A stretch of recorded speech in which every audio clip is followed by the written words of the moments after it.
নমস্কার এবং শুভেচ্ছা জানাচ্ছি আমার প্রিয় ছাত্রছাত্রীদেরকে, যারা আগামী ফেব্রুয়ারি মাসে মাধ্যমিক পরীক্ষা দেবে, সেই সঙ্গে যারা এবারে নতুন ক্লাস 10-এ পড়ছেন, অর্থাৎ 2027 সালে মাধ্যমিক দেবেন। তো আজকের যে ক্লাসটা নিয়ে এসছি আমি, খুবই গুরুত্বপূর্ণ, যেটা নিয়ে ম্যাক্সিমাম ছাত্রছাত্রীর সমস্যা থাকে যে রচনা অর্থাৎ বাংলা বিষয়ে প্রবন্ধ রচনায় কোন রচনাগুলো ইম্পর্টেন্ট এবং কোন কোনগুলো করব। ঠিক আছে, খুব বেশি তো করা যায় না, তার জন্য সেই শেষ মুহূর্তে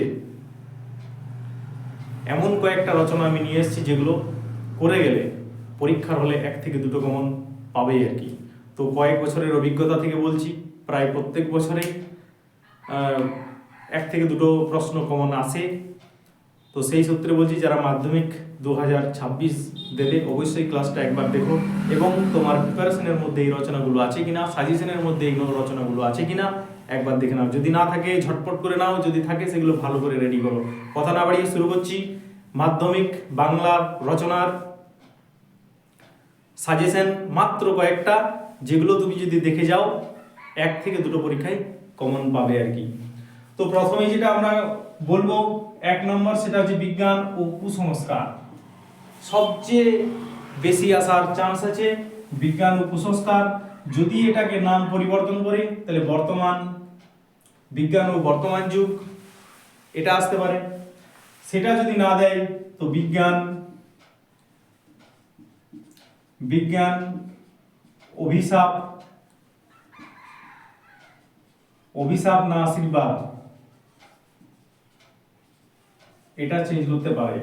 এখানে এই রচনাটা বিজ্ঞান অভিশাপ বা আশীর্বাদ, এই রচনাটাই চেঞ্জ করে হতে পারে বিজ্ঞানের ভালো মন্দ। অর্থাৎ আপনারা যদি তোমরা যদি বিজ্ঞান বিষয়ে একটা রচনা ভালো করে করে যাও, তাহলে সেটাকেই একটু চেঞ্জ করে লিখতে পারবে আর কি। ঠিক আছে, পুরোপুরি মুখস্থ করার দরকার নেই, পয়েন্টগুলো মুখস্থ করবে এবং সেটা নিজের থেকে মানিয়ে লেখার চেষ্টা করবে আর কি। ঠিক আছে, তাহলে কি বললাম, 1 নম্বর বিজ্ঞান ও কুসংস্কার।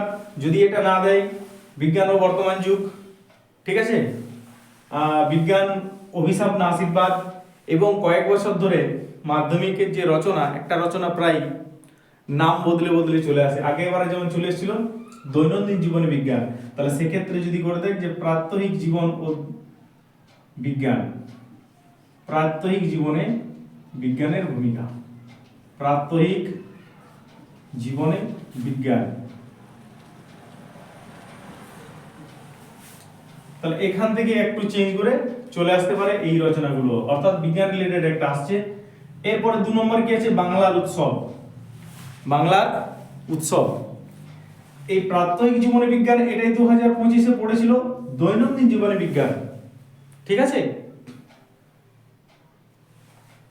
তো চেঞ্জ করে আসতে পারে আর কি। ছাত্র জীবনের কর্তব্য, পরিবেশ দূষণতার প্রতিকার, আর 5 হচ্ছে একটা নদীর আত্মকথা। তাহলে আবার রিপিট করছি, বিজ্ঞান ও কুসংস্কার।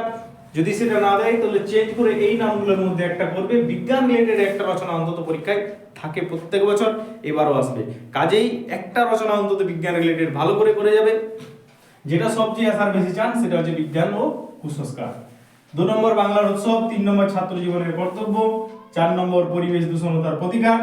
এখানে টাচ করে দিতে পারে যে পরিবেশ দূষণ প্রতিকারে ছাত্র সমাজের ভূমিকা, একটি নদীর আত্মকথা, এগুলো দিতে পারে। এবং তার সঙ্গে এই যে মোবাইলের ব্যবহার, ছাত্র জীবনে মোবাইলের ব্যবহার, এটা সংলাপে আসার বেশি চান্স আছে।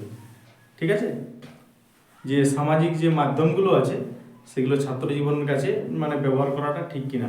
তো পরে আমি নিয়ে আসবো নেক্সট ক্লাসে কোনি থেকে কি কি বড় প্রশ্ন আসবে সেগুলো নিয়ে আলোচনা করব, এবং লং কোয়েশ্চেন কোন টপিক থেকে কি কি হবে, বাংলা এবং ইংরেজির প্রত্যেকটা অধ্যায় ধরে ধরে আমি আলোচনা করব। কাজেই যদি প্রথমবার দেখছো তো চ্যানেলটা সাবস্ক্রাইব করে রাখো।